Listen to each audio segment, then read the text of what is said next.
wabarakatuh. Alhamdulillah, puji syukur nikmat kepada Allah. Pada malam hari ini kita kembali mengudara dalam rangka melanjutkan kajian kita yang setiap malam Khamis. Semoga hendaknya dengan kajian ini kita diberi oleh Allah taufik dan hidayah. Salawat dan salam kepada Muhammad Rasulullah, kepada manusia yang terbaik yang menjadi ikutan dan panutan umat. Harapan kita semoga kita mendapat syafaat. Hadirin, tidak memperpanjang mukadimah, kita adakan mukadimah yang ada biar kajian ini bisa penuh ya kita pahami.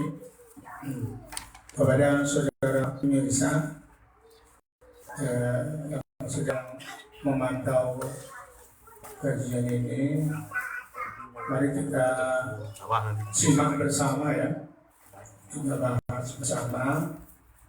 Mari kita jadikan kajian ini menjadi keilmuan kita, yaitu tentang tauhid ya, tentang mengesahkan Allah Subhanahu wa ta'ala. Kajian kita masih berkisar membahas surah Al-Ikhlas ya. Yang keberapa sudah? Masuk ke 6. Yang ke-6 ya. Berarti kita sudah membahas Qul huwallahu ahad, Allahus samad. Akan datang lam yalid walam yulad. Lam yalid wa lam yulad. Begitu tulisannya. Coba dibaca dulu baru kita, biar yang penting pola, yang penting bisa kita pahami ya. Walaupun kalau tak ada tinggalnya ya agak kurang bagus ya. Jadi biar perlahan lambat tapi bisa kita mengerti apa yang dimaksud oleh sang pengarang gitu ya. Apa yang diinginkan oleh si pengarang kitab ini dan si pensarah daripada kitab ini. Coba dibaca ulang. Masuk kita nomor 6. Lam yalid wa lam yulad wa lam yakul lahu kufuwan ahad. Dia tiada beranak dan tiada pula diperanakkan, dan tidak ada seorang pun yang setara dengan dia. Udah, itu terjemahannya. Lam yalid ya, tidaklah dia beranak ya. Walam yulad, dan tidak pula diperanakkan.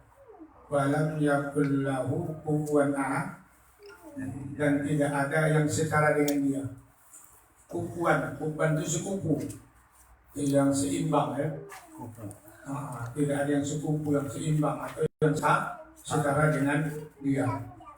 Jadi lam yalid itu masuk lam.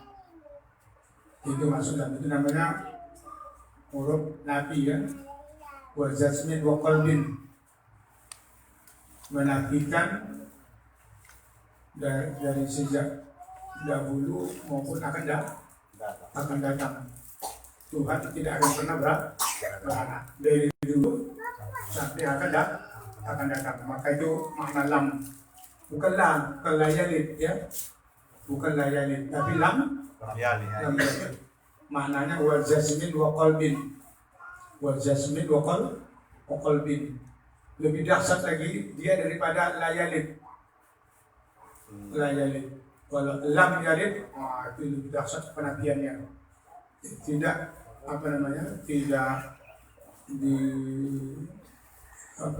baik dari sejak dahulu maupun masa akan datang, dia tidak pernah beranak. Cuman kenapa tidak dibuat la ilaha illallah lam la ilallah kan? Kan begitu pertanyaannya. Kalau lebih dahsyat lagi makna lam daripada la. Coba bisa menjawab. Kenapa tidak lam ilaha illallah? Kenapa? Siapa bisa jawab? Ya, begini. Oke, yang lain. Kalau lam itu masuk hanya ke fi'il mudhari. Kan yakun fil mudhari kan, lam yalid. Sedangkan la itu kepada la ilaha, dengan ilaha itu adalah isim ya. Itu bukan fi'il ya. Itu adalah kalimat isim. Jadi kalau nak menafikan yang maknanya juga seperti makna lam, tapi kepada isim, makanya nanti la nafiyatil lil jinsi kan ya, kita bahas. Maka dimasuk dalam huruf lam, bukan lam. Jadi lam itu menafikan lebih dahsyat lagi kepada fi'il mudhari. Yang itu fi'il mudhari itu. Fi'il mudhari. Hal wal istiqbal maknanya. Hal wal istiqbal, masa sekarang dan masa akan datang. Baru walam yalid walam yulad. Makna juga sama. Dan kalau kita terjemahkan, Allah tidak pernah beranak dari dahulu mau sampai akan datang.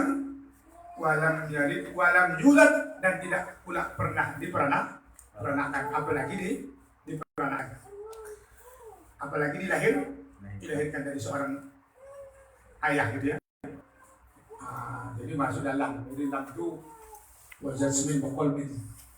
Baru lam yalid walam yulad walam yakul lahu, dan tidak juga ada baginya, tidak pernah ada baginya, begitu tidak. Tidak pernah ada baginya, lam yalid walam yulad walam yakul lahu, dan tidak pernah ada baginya kufuwan.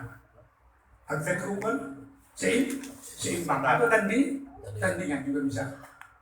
Kufuwan itu setara ya, tidak ada yang setara. Karena mendekati tidak ada. Ahad akan satu apapun. Jadi satu apapun tak ada yang bisa menyerupai atau menandingi atau mendekati.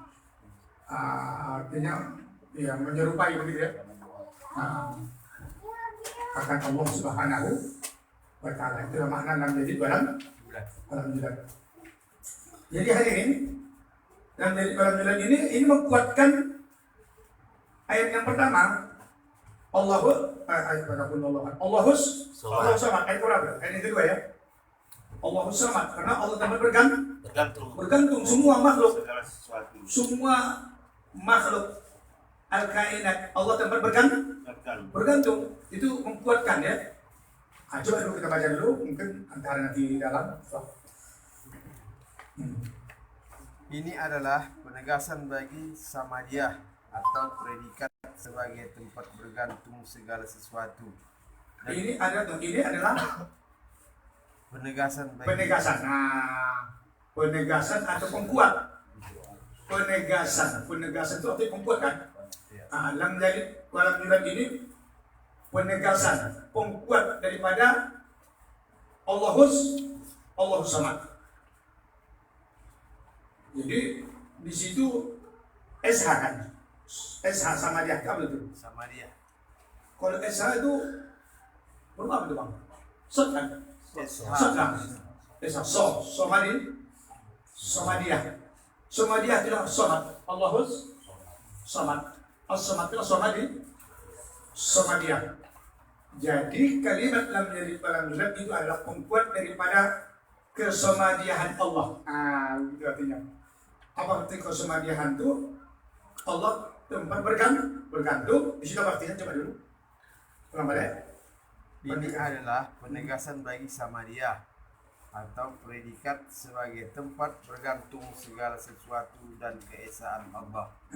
Predikat ya? Iya. Predikat sebagai tempat. Predikat sebagai tempat bergantung segala sesuatu. Bergantungnya segala sesuatu. Kira-kira macam mana maksud predikat ini? Namo ya benar-benar.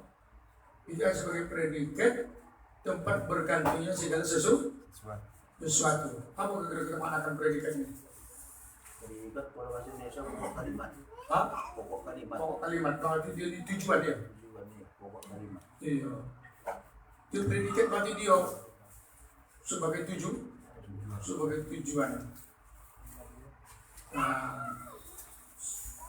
Jadi lam yalid walam yulad, apa makna tadi? Tidak beranak dan tidak diberanakkan, dan tidak ada sepupu dengan dia. Kalimat itu mulai dari lam yalid walam yulad ini sebagai penegasan kesamadihan Allah sebagai predikat tempat bergantungnya segala sesuatu. Sebagai pokok. Jadi semakin sahlah, ya, semakin sahlah kesamadihan Allah dengan adanya kalimat lam yalid walam yulad. Kira-kira kalau ditanya orang kafir, orang musyrik, siapa Tuhan kamu yang tempat bergantung segala sesuatu itu? Oh, Tuhan kami yang tempat bergantung segala sesuatu itu adalah Tuhan yang tidak beranak dan tidak diperanakkan, yang tidak ada mengimbangi dia. Nah, gitu. Jadi kalimat lam yalid walam yulad adalah kalimat penegas. Penegas di bidang apa? Penegas di bidang kesamadihan Allah. Kesamadihan Allah. Artinya semakin kokohlah, betul-betullah bahwasanya Allah itu tempat bergantung. Coba kalau dia beranak, sedang dia beranak, bagaimana dia bergantung dengan lain?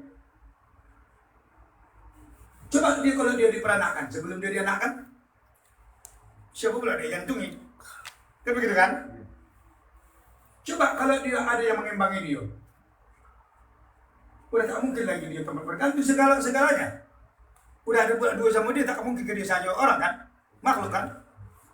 Jadi dengan adanya kalimat lam yalid walam yulad, semakin sahlah apa? Kesamadihan Allah. Kesamadihan Allah. Apa kesamadihan Allah? Kemaha bergantungan Allah.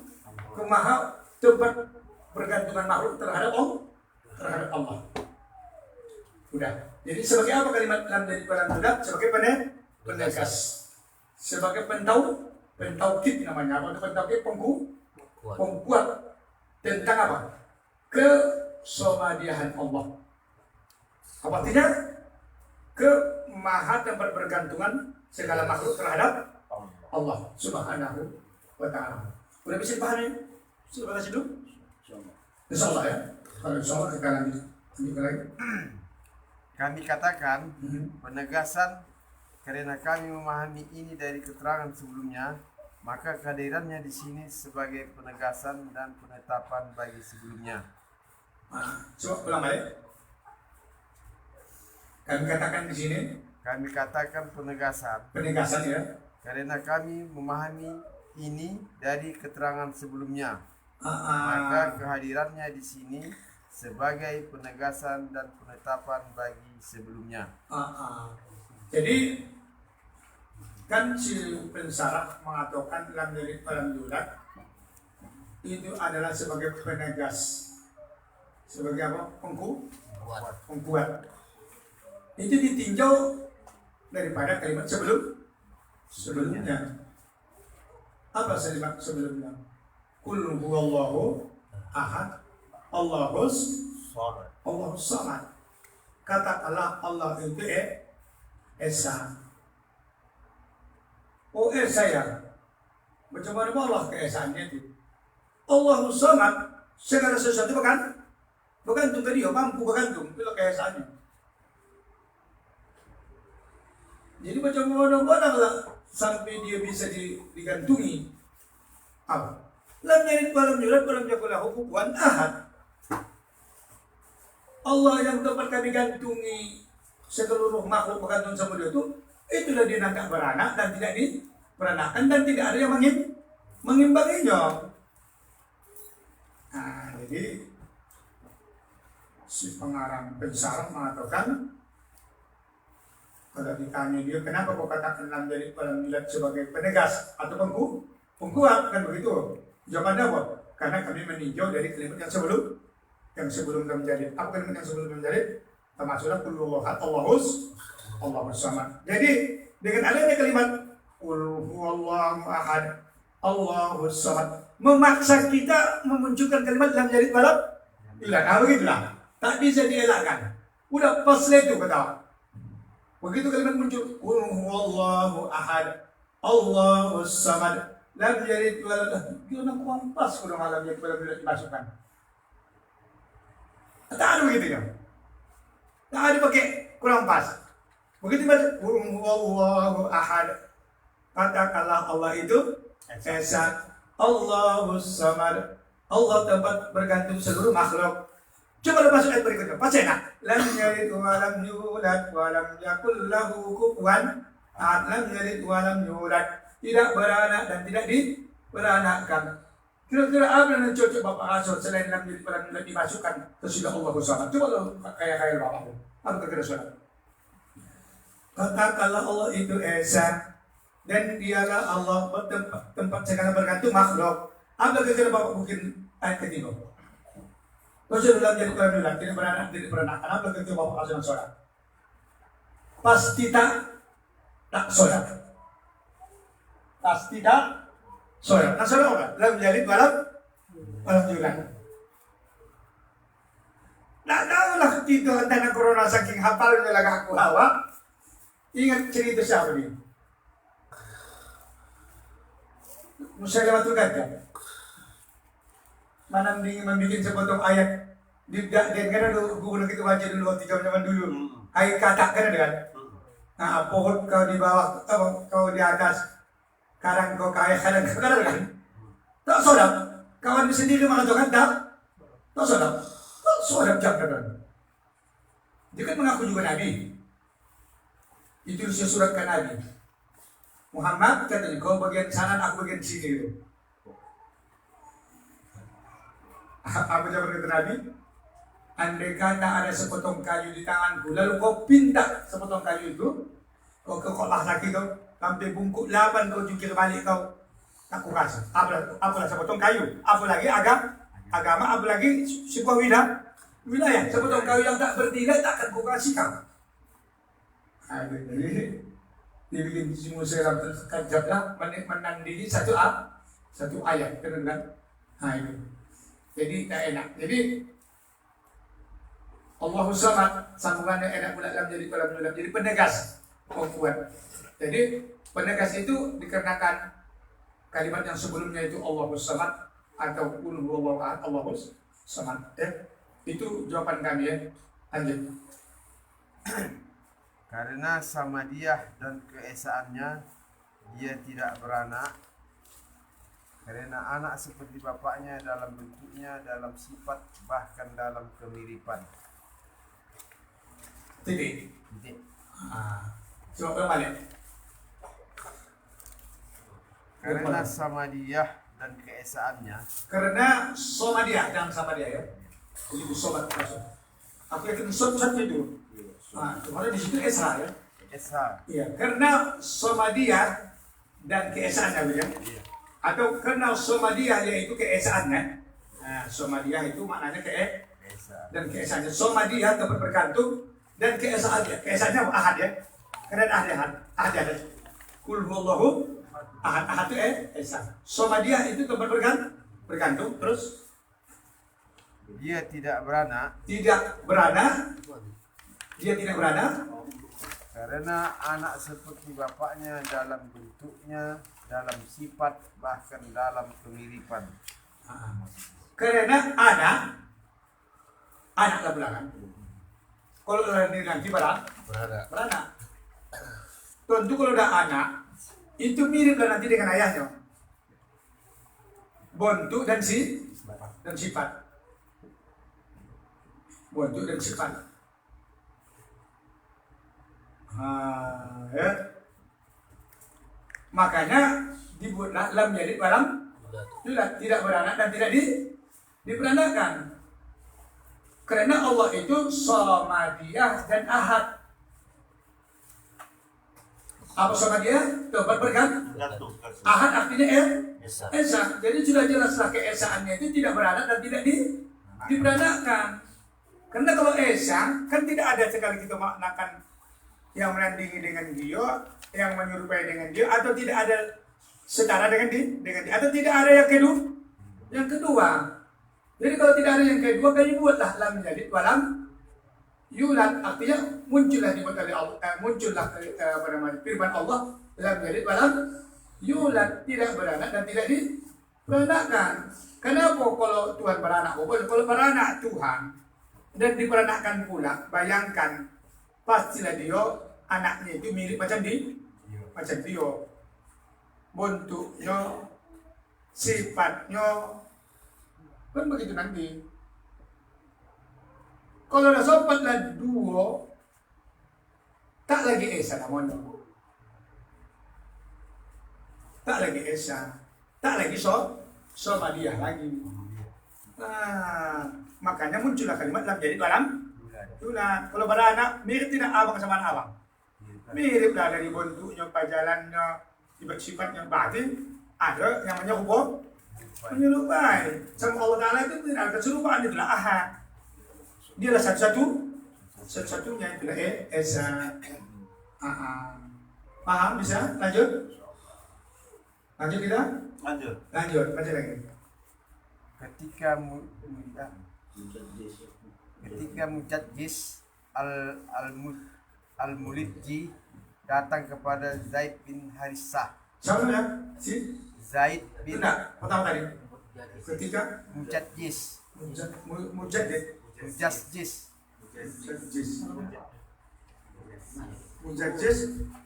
bin hari saya. Mujadjis al-Mudliji iya Mudliji ya. Jadi kalau Mujani itu ulama Syiah itu. Ulama Syiah kalau al-Mujni itu al-Mujli ya.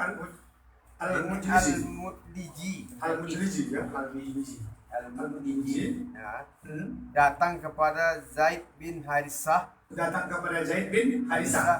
dan putranya Usamah ketika tubuh mereka terbalut atau tertutup total dengan selimut, yang terlihat hanyalah kaki mereka. Mujadjis hanya dengan melihat kaki berkata, inna hazihil aqdama ba'duha min ba'di. Kaki-kaki ini sebagian darinya berasal dari sebagian yang lain. Diamkan ke kisahnya ya. Cantik. Bisa kita ke bawah maksudnya? Bisa? Bisa ya. Si Mujadjid tadi ya, al-Mughliji mendatangi Zaid bin Harithah, anak tadi ya. Putranya Usama bin Zaid ya. Putranya datang ke kucung, tak nampak muka, tapi kaki nampak. Jadi kalau kira-kira kalau basuh nanti cepat ketahuan. Tengok siapa jelas si Mujadjid tadi. Ini ku tengok bentuk kaki ini. Jadi kalimat bentuk kaki berarti dah si Mujadjid tadi apa? Sudah memiripkan, mengsetarakan dengan yang lain. Apa maksudnya kan?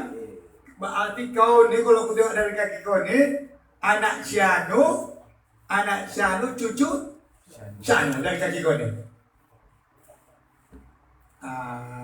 Itu perbandingan.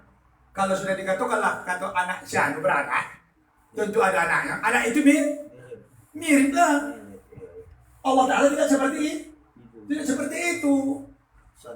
Kalau sampai Allah beranak, pastilah nanti anak Allah ini miriplah macam dia. Bila lagi Allah nak mengurus hambanya, kalau anaknya dulu kan, anak ini nanti jadi Tuhan pula kan nih. Jadi pantaslah Allah Ta'ala berfirman, Qul huwallahu ahad Allahus samad. Beda. Jadi itu sekilas tadi juga dikasih contoh ya. Lanjut. Dia mengetahui hal itu dengan kemiripan. Daripada kita itu kemiripan mungkin dari tumit. Kalau mana dari tumit nih kayak gitu kan. Tahu ketua itu tak masuk dari ilmu firasat juga itu. Tahu kita walaupun ayahnya ajak aku lah ya, ajak dengan anakku. Dulu ada anakku Sajidah itu masih SD. Dibonceng orang itu ke Kosong Bau Pematang sana. Ini ku tengok anak si Solih ini kata adalah bapak. Dan kata membonceng, tak siapa belum membonceng, tak siapa kita siapa itu. Tahu tak tahu? Ini kuting dari alis matonya, hidungnya, dan apanya, begitulah. Berarti setiap dikatakan nama ayahnya berarti budak itu ada Mengiripan. kemiripan. Baik dari wajah nanti mau dari kaki gitu. Makanya ya macam mana pun ada mengatakan tak mirip kok macam ayah kau. Itu kan sebatas bahasa itu nanti. Kalau ada saja di nanti yang mirip kaki lah tumit gitu kan. Kalau tumit dia potong ke ayah kau, kayak nasi anu kau gitu. Dah habis. Itu itulah arah ceritanya. Lanjut. Dia mengetahui hal itu dengan kemiripan. Karena kesempurnaan keesaannya dan somadiyahnya, maka dia tidak beranak. Karena bapak membutuhkan anak dalam pengabdian dan nafkah. Anak membantunya pada saat bapak telah tua dan anak keturunannya berlanjut. Itu ya? Ya, titik. Coba ulang balik lagi biar supaya kita pahami. Karena kesempurnaan keesaannya dan somadiyahnya, Karena kesempurnaan keesaannya dan kesomadiahannya, maka dia tidak beranak. maka dia tidak beranak. Karena kesempurnaan. Jadi dia tidak beranak itu dikarenakan apa? Kesempurnaan somadiahnya dan keesaannya. Karena kesempurnaannya. Kalau mungkin tidak sempurna kesomadiahannya atau tidak sempurna keesaannya, wajar-wajar saja beranak.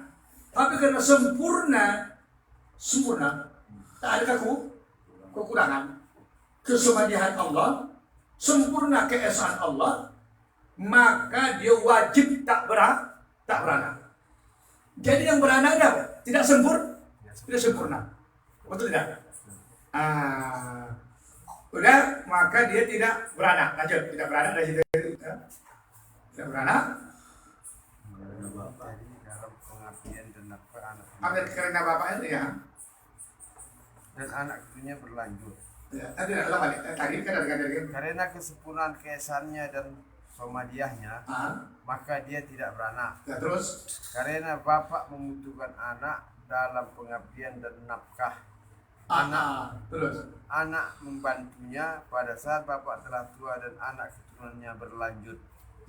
pas sepanjang kita kontak. Jadi kalau sopan ada beranak, kan begitu, anak pun nanti seimbang sama ayahnya, kan begitu saling masih tolong-tolongan orang tua, karena ayah pun bakal tua, begitu kan, dan anak pula menggantikan ayahnya, bahkan anak pula lagi, begitu seterusnya. Jadi dinafikan itu semua dengan kalimat apa? Lam yalid walam yulad. Jadi munculnya kalimat lam yalid walam yulad apa? Untuk menyempurnakan karena kesempurnaan ya. Karena kesempurnaan apa? Kesomadiahan dan keesaan Allah ya. Apa somadiah? Tempat bergantung. Lanjut. Tidak diperanakan karena jika dia diperanakan tentulah didahului oleh seorang bapak. Tunggu. Jadi mulai dia membahas ayah beranak, itulah lam yalid. Baru dibahas walam yulad dan tidak diperanakan. Dan tidak diperanakan. Kalau diperanakan berarti punya ayah. Jadi jangan sampai ada kalimat Allah punya ayah. Kalau Allah punya ayah berarti Allah dianakkan sang ayah, maka munculnya walam yulad. Terus ada. Tidak diperanakan karena jika dia diperanakan tentulah didahului oleh seorang bapak. Terus Padahal Allah adalah yang pertama. Sebelumnya tiada sesuatu. Dia adalah Khalik dan selainnya adalah makhluk, mana mungkin dia diperanakan. Nah, karena dialah yang awal, dialah yang akhir. Dia sang Khalik yang mencipta. Kalaulah dia dianakkan, berarti berawal. Berawal tidak? Kapan awal adanya Allah? Ketika dianakkan. Jadi menganakkan semula lebih tua nama anak kan barulah dipatuhankan nih anak kan tidak masuk akal. Jadi tidak masuk akal. Maka dikatakan walam yulad dan tidak diperanakan. Jadi Allah tidak berawal dan tidak berakhir dan dia adalah Khaliq. Apa itu Khaliq? Yang menciptakan. Jadi itulah muncul kalimat walam yulad. Lanjut. Secara akal, pengingkaran bahwa Allah diperanakan adalah lebih mantap dalam nalar daripada pengingkaran bahwa Allah beranak. Oleh karena itu, tidak ada yang berpendapat bahwa Allah memiliki bapa, meskipun ada orang yang berdusta yang mengklaim bahwa Allah memiliki anak. Coba berulang. Secara akal, logika, pengingkaran bahwa Allah diperanakan adalah lebih mantap dalam nalar daripada pengingkaran bahwa Allah beranak. Lebih mantap tidak diperanakan daripada Allah beranak. Jadi Allah tidak beranak. Jadi Allah tidak diperanakkan, ya kan? Itu lebih mantap. Pengingkarannya tidak diperanakkan, ya kan? Daripada Allah tidak beranak, ya kan? Karena terus lanjut. Oleh karena itu, tidak ada yang berpendapat bahwa Allah memiliki bapa, meskipun ada yang berdusta yang mengklaim bahwa Allah memiliki anak. Ada juga yang mengklaim Allah punya anak. Ada ya Bang? Ada. Tapi coba, ya Allah, nampak juga sih. Ada juga yang mengklaim Allah punya anak. Jadi itulah lebih mantap lagi. Allah tidak diperanakkan. Jadi tidak punya peranaan. Artinya baik dianakkan maupun beranak. Begitu maksudnya. Lebih mantap lagi diterjemahkan, lebih dipahami. Allah tidak diperanakkan. Nah, tak bangsa beranak dan tidak diperanakkan. Nah, begitu ya. Tidak diperanakkan. Ya. Tapi ada juga orang mengklaim, ya, ayah Allah itu pakai memiliki anak ya. Masyaallah. Lanjut. Allah menafikan keduanya. Artinya tidak beranak dan tidak diperanakkan. Terus Dia memulai dengan penafian terhadap anak karena pentingnya bantahan terhadap para pengklaimnya. Bahkan dia berfirman, "Mattakhazallahu min waladi." Artinya Allah sekali-sekali tidak mempunyai anak. Surah Al-Mu'minun ayat 91. Mattakhadallahu min waladin wa ma kana ma'ahu min ilahin, semua itu. Wa ma kana ma'ahu min ilah. Mattakhadallahu min waladin. Dan Allah tidak mempunyai anak. Jadi kalau timbul pertanyaan, apa tidak di luar lam yulad wa lam yalid, jadi didulukan wa lam yalid, itu kan Allah tidak beranak. Karena yang selalu orang banyak mengklaim Allah itu beranak. Lebih banyak itu di permukaan ketimbang mengklaim Allah diperanakkan. Jadi kalau ini lebih banyak orang mendakwahkan Allah beranak, ternyata di Al-Quran pun itu yang selalu muncul, dianggap orang Allah punya anak, maka didahulukan oleh Allah penafian Allah tidak beranak. Jadi lam yalid. Jadi pertanyaan nanti, kenapa duluan lam yalid? Apa hikmahnya lam yalid? Apa artinya benar? Allah tidak beranak. Karena itu yang selalu muncul. Orang selalu menganggap Allah punya anak. Kan bilang? Jadi di Al-Quran pun kedapatan pula di surah Al-Mu'minun, mattakhadallahu min walad, dan Allah tidak menjadikan anak pada dirinya. Jadi orang yang selalu, katakan orang Quraisy, orang kafir Quraisy, orang kafir, orang musyrik, selalu ya mengadakan anak bagi Allah. Ada anak jantan dan anak betina kan. Jadi mendakwahkan ada anak bagi Allah. Jadi karena itu selalu muncul di permukaan selalu, maka begitulah lebih ceritanya kan. Maka muncul lagi ayat lam yalid. Tidak beranak kan? Tidak beranak itu kan tidak melahirkan. Ini maksudnya kan? Meski hanya dengan penamaan, dia tidak beranak dan tidak mengangkat seorang anak. manusia yang tidak melahirkan bisa saja mengambil anak dan menganggapnya sebagai anak dengan adopsi atau perwalian atau lainnya, meskipun yang pertama tidak disyariatkan. Lain halnya dengan Allah, dia tidak beranak dan tidak diperanakan. Karena benak seseorang bisa saja membayangkan bahwa sesuatu bukan beranak dan bukan diperanakan, akan tetapi ia berasal usul, maka Allah menepis bayangan yang mungkin terlintas di dalam benak tersebut. Ya, titik ya. Titik. Titik aja dulu. Coba kembalikan kata tadi. Nambah tadi. Meski hanya dengan penamaan dia tidak beranak, Mesti dengan penamaan bagi Allah dia tidak beranak, terus dan tidak mengangkat seorang anak. dan tidak mengangkat seorang anak. Jadi mesti penamaan Allah dia tidak beranak. Allah tidak beranak kan? Ya. Kalimat apa? Lam Lam yalid, dia tidak beranak. Udah. Dan tidak pula mengangkat anak. seorang anak menjadi anak angkat. Terus Manusia yang tidak melahirkan bisa saja mengambil anak dan menganggapnya sebagai anak dengan adopsi. udah. Karena manusia kalau tidak beranak, karena ada manusia tak beranak. Aduh. Bisa saja mengangkat seseorang menjadi anak, itu namanya angkat. Atau mengadopsi walaupun itu tidak dibolehkan.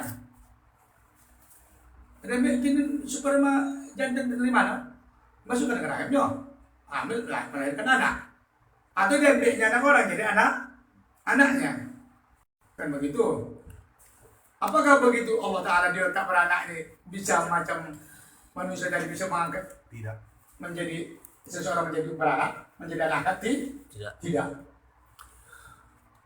Jadi Allah tidak beranak. Oh iya betul tak beranak, tapi angkatnya lah. Saya menjadi anaknya. Berarti adalah anak Allah, anak angkat. Ada? Tidak. Tapi kalau manusia tidak beranak, bisa saja. Atau dia ambil sperma orang dimasukkan ke rahimnya, atau diangkatnya orang jadi anak angkat, jadi anak angkut. Kalau anak kandung anak, namanya kalau anak angkat namanya angkut. Udah terus. Meskipun yang pertama tidak disyariatkan. Meskipun tidak disyariatkan. Mana boleh disyariatkan mesti makan. Seorang tak beranak mesti makan anak. Kau udah makan anak. Kau tak beranak kau dapat kau orang dah. Kan dari syariat pula. Apalagi mengadopsi pula kan. Dan lanjut. Lain halnya dengan Allah. Lain halnya dengan Allah. Dia tidak beranak dan tidak diperanakan. Karena benak seseorang bisa saja membayangkan bahwa sesuatu bukan beranak dan bukan diperanakan, akan tetapi ia berasal usul. Begitu bisa membayangkan ya. Allah tidak beranak dan tidak diperanakan kan begitu. Tapi bisa saja orang membayangkan bukan berarti dia itu berarti bisa saja itu berasal dan berusul terus. Maka Allah menepis bayangan yang mungkin terlintas di dalam benak tersebut. Maka Allah menipis dan menangkis ya. Menipis yang terbayang di benak seseorang yang tersebut. Terus dia berfirman, walam yakul lahu kufuwan ahad. Tapis Allah lah, kan begitu, yang bisa muncul di benak seseorang. Apa tadi yang muncul di benak seseorang? Betul dia dalam bulat, tadi boleh jadi berasal dan berusul. Ada asalnya, ada usul. Ditapis dengan muncul kalimat lahu kufuwan ahad. Dan tidak ada dan setara dengan dia. Dan tidak ada yang menandinginya. Lanjut. Jika tidak ada yang menandinginya, maka secara otomatis dia tidak berasal usul. Dia berarti dia tidak berasal dan berusul. Macam mana tidak berasal berusul sementara yang menandingi tak ada? Kau berasal dari mana? Berarti ada cetak. Cetak abang dari mana bang? Kan aku dari sini dari omakku dan pasti berasal. Sementara dia tidak berasal dan tidak berusul. Menatakan dia tidak berasal tidak berusul itu adalah wajah kufuwan ahad. Apa dalam jakul kufuwan ahad? Tidak ada yang seimbang, tidak ada yang setara, tidak ada yang mengimbang. Mana lagi bisa berasal dan berusul? Kalau biasa berasal dan berusul itu seimbang, ada asalnya, ada usulnya. Ada yang mengimbang. Nah, lanjut. Dan tidak ada seorang pun yang setara dengan dia, Ya. yakni tak seorang pun menandinginya dalam semua sifat-sifatnya. Ya. Tidak apa-apa, semua sifat-sifat. Tidak ada yang setara bagi Allah dalam segala apa? Segala hal, segala sifat-sifat. Sifat-sifat Allah tak ada yang menandinginya. Tidak ada yang sekufu dengannya. Apa sekufu yang seimbang, yang setara dengan sifat Allah. Hebat sifat Allah. Sifatnya adalah esa. Sifatnya adalah sempurna. Tidak ada yang menandinginya. Wah, itulah Tuhan kita yang kita berdoa untuk, yang kita sujud dengannya, yang kita meminta dengannya, yang kita istighosah dengannya, yang kita berkorban dengannya, yang kita bernajah dengannya. Dengan siapa? Dengan Tuhan yang tidak ada yang setara dengan segala sifat-sifatnya. Oleh Bapak minta tolong berdoa, beristighosah, berkurban atau bernajar kepada nang ada asal usulnya yang ada lawan-lawannya Bapak? Tidak. Jadi kita apa? Meminta, beristighosah, bernajar, berkurban kepada Tuhan yang tidak menandingi segala sifat-sifatnya. Tidak ada yang setara dengan sifat-sifatnya. Walam yakul lahu kufuwan ahad. Tidak lanjut. Surat ini mengandung sifat-sifat subudiyah atau ditetapkan dan sifat-sifat salbiyah yang ditiadakan. Ya, jadi walam yakul lahu kufuwan ahad. Apa? Walam yakul lahu kufuwan ahad. Apa itu tadi? Tidak ada yang setara dengan dia. Ini mengandung apa? Akan menceritakan nanti berisikan dari sifat-sifat yang sempurna, yaitu subutiyah. Dan juga nanti akan mengungkapkan nanti sifat-sifat salbiyah yang tidak layak pun juga nanti akan dinafikan daripada kalimat walam yakul lahu kufuwan ahad ini ya.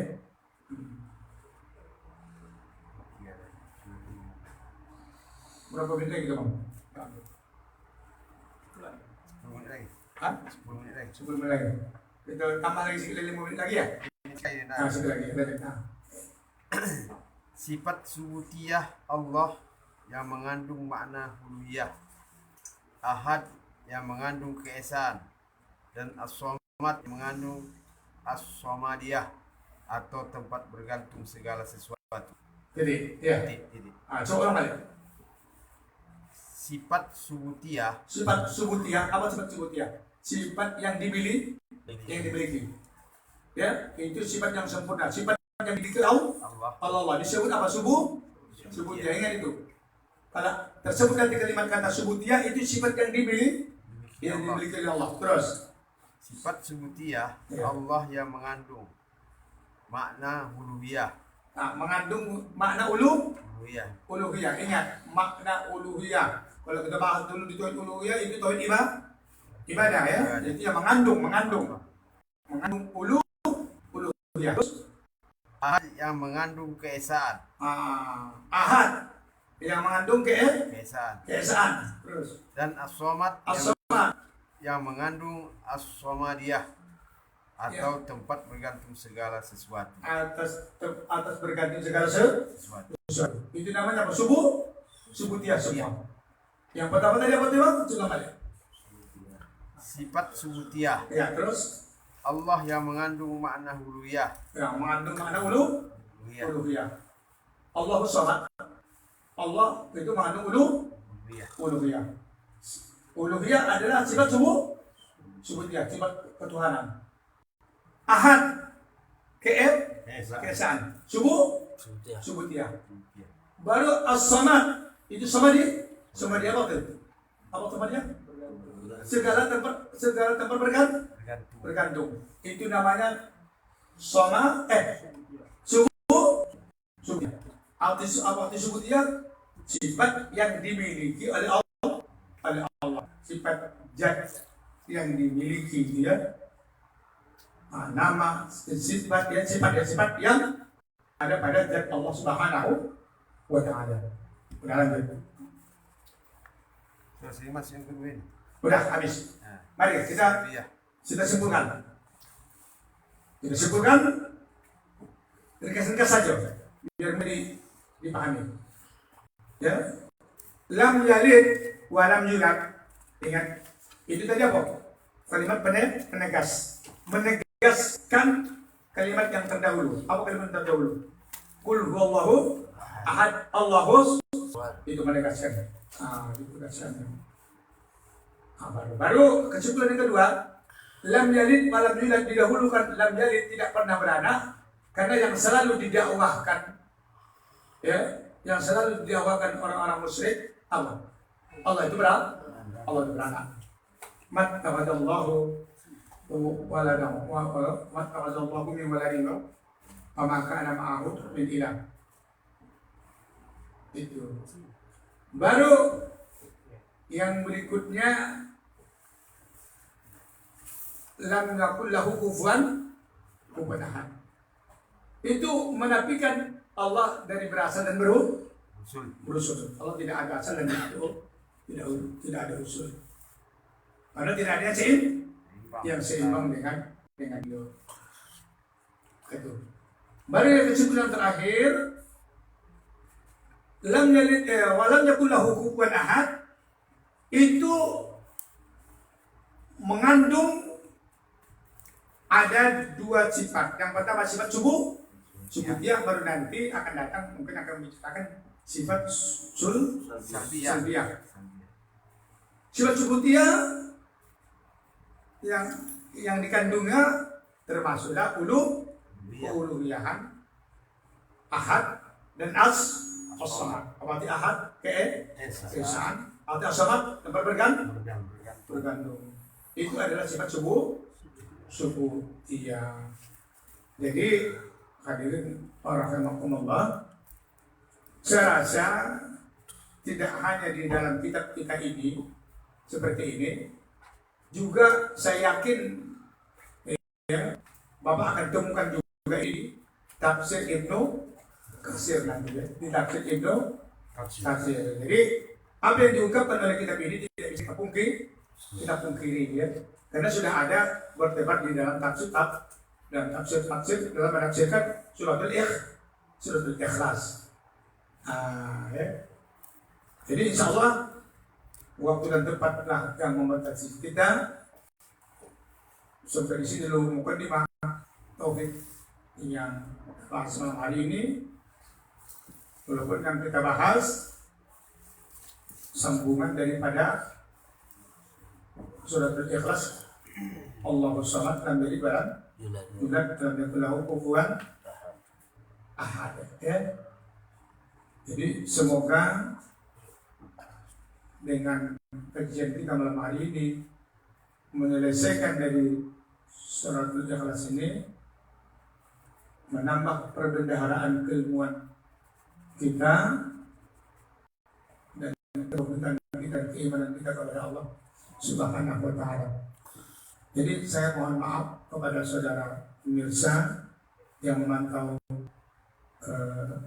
kajian kita ini langsung. Sudah barang tentu dan dipastikan ada kekurangannya apa yang saya sampaikan ini.